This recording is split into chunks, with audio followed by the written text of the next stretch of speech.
Outro dia eu li um comentário em um dos nossos vídeos do canal que dizia o seguinte: a Trindade não tem nada a ver com Constantino. Antes dele já existia essa concepção no segundo e terceiro século. Mostrarei alguns pais da Igreja que já criam nesse conceito, como Irineu de Leão, Tertuliano, Orígenes, Justino, Mártir Teófilo de Antioquia, Clemente de Roma, etc, etc, etc. Então essa afirmação me motivou a esclarecer um pequeno ponto da história cristã que muitos desconhecem. Além do mais, essa questão é muito importante para entendermos o contexto em que a Trindade entrou no cristianismo. Perguntas do tipo: os pais da igreja cristã que viveram no segundo e terceiro século já acreditavam na Trindade? Ou esse dogma apenas surgiu no Concílio de Nicéia nos dias de Constantino, imperador romano? Aproveitamos para pedir seu like neste vídeo e se inscrever no canal, assistir aos nossos outros vídeos e acionar o sininho para você ser notificado quando estivermos publicando novos vídeos.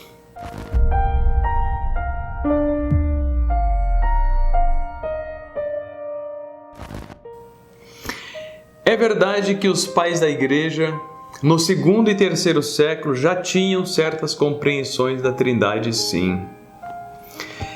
E isso deve ser encarado de forma natural, pois a Igreja já estava em um certo declínio espiritual e doutrinário, e isso em cumprimento ao que o apóstolo Paulo escrevera em Timóteo, dizendo o seguinte: porque virá tempo em que não suportarão a sã doutrina, mas tendo coceiras nos ouvidos, amontoarão para si doutores, conforme suas próprias concupiscências, e desviarão os ouvidos da verdade, voltando às fábulas.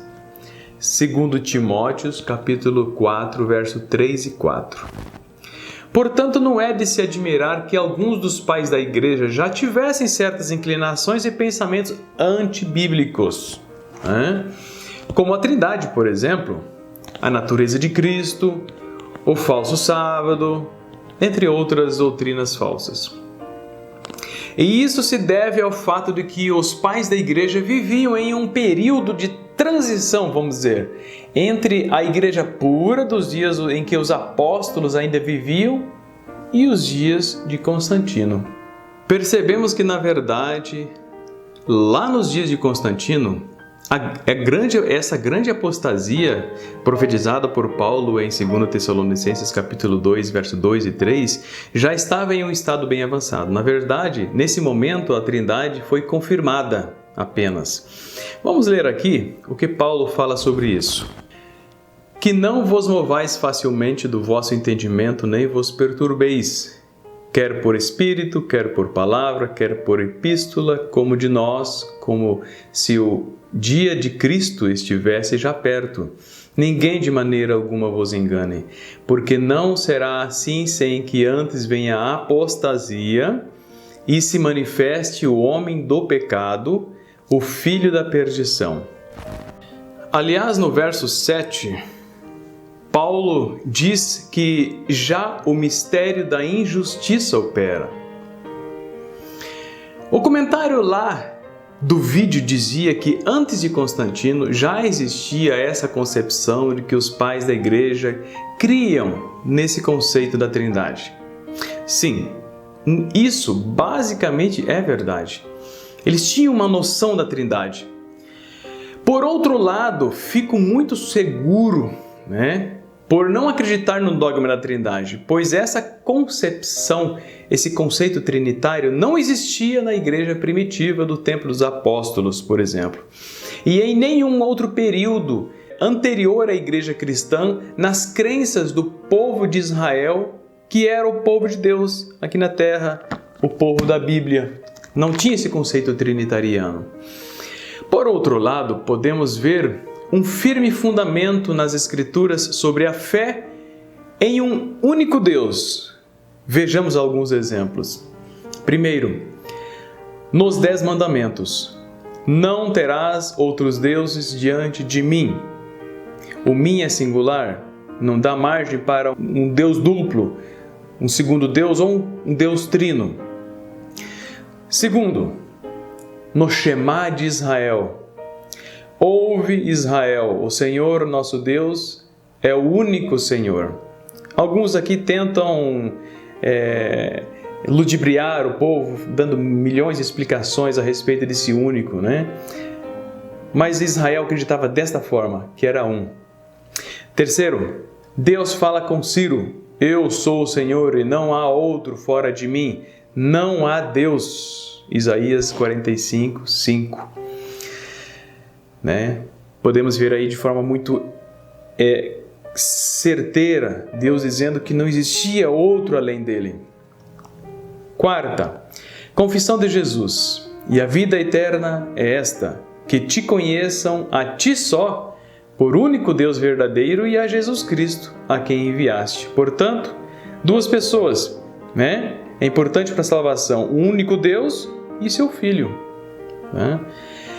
Quinta, confissão de Paulo: todavia para nós há um só Deus, o Pai, de quem é tudo e em quem estamos, e um só Senhor, Jesus Cristo. Portanto, aqui nós temos um Deus e o seu Filho, que é Jesus Cristo, que é o nosso Senhor. Agora vamos para o sexto ponto. Conselho de João, o Evangelho de João: o que vimos e ouvimos, isso vos anunciamos, para que também tenhais comunhão conosco, e a nossa comunhão é com o Pai e com o seu Filho Jesus Cristo. Olha a comunhão que os filhos de Deus tinham na época dos apóstolos: comunhão com o Pai e com o seu Filho Jesus. Vamos aí para o sétimo ponto: conselho de Cristo. Agora Cristo aconselhando, né? Não se turbe o vosso coração, credes em Deus, credes também em mim. João 14, muito conhecido. Crer em Deus e crer em seu Filho Jesus Cristo. Deus e seu Filho, não dois deuses ou três. Bom, poderíamos continuar fazendo muitas citações bíblicas a respeito do assunto do Deus único bíblico. Apenas não poderíamos fazer citações dos pais da igreja, óbvio, pois já estavam em um certo, digamos, na época deles, processo de apostasia. E não seria seguro trocar as escrituras, né? Por outras fontes não tão confiáveis. Você não concorda comigo? Para que citar os pais da igreja se temos a Bíblia? Um gráfico apenas para resumir o que já dissemos. Acompanhe conosco o gráfico. Bom, aqui nós estamos vendo o gráfico, começamos da esquerda para a direita. O primeiro século, na época em que os apóstolos viviam, os discípulos de Cristo, foi o primeiro da sã doutrina, foi o primeiro período, né? Foi o período da sã doutrina pregada pelos apóstolos. Então, veio o segundo século, os apóstolos haviam morrido, início do sincretismo religioso e início do declínio espiritual e doutrinário pelos pais da igreja cristã. Perceba que esses pais aqui não é uma referência aos apóstolos, tá? Esses pais da igreja aqui é exatamente os discípulos dos discípulos dos discípulos dos apóstolos, né? Então, veio o terceiro século. Nesse período, os pais da igreja já estavam bem avançados em alguns pensamentos dogmáticos da Trindade e outros pensamentos pagãos. Aí veio o quarto século, ano 321, decreto dominical, a guarda do sábado foi abolida e colocado institucionalizado o domingo. Ano 325, Concílio de Nicéia, estabelecimento de dogmas por decreto e perseguição dos cristãos pelos próprios cristãos. Ou seja, os cristãos começaram a perseguir os outros cristãos que não guardavam o domingo e que não adoravam a Trindade e entre outras coisas pagãs, né? Então chegou sim o quinto século, igreja cristã completamente apostatada da verdade. É triste e lamentável. Aqui você pode ver um pouco da linha cronológica aí de como os eventos ocorreram e para entender que a igreja ela se apostatou, conforme Paulo tinha dito que ela se apostataria, e isso aconteceu conforme os séculos foram passando, não foi de um dia para o outro, foi de uma forma imperceptível para que as pessoas percebessem. Para finalizar, deixamos claro que respeitamos os pais da igreja, tá? Porém, temos unicamente a Bíblia e a Bíblia só como nossa norma de todas as doutrinas e base de todas as reformas. As opiniões de homens ilustrados, as deduções da ciência, os credos ou decisões dos concílios eclesiásticos, a voz da maioria, nenhuma destas coisas, nem todas elas em conjunto, deveria considerar-se como prova em favor ou contra qualquer ponto de fé religiosa.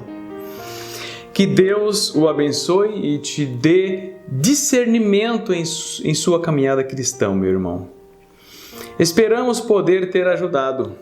Comente abaixo do vídeo sobre algum tema que gostaria de assistir aqui no futuro, no canal. Até a próxima. Que Deus o abençoe.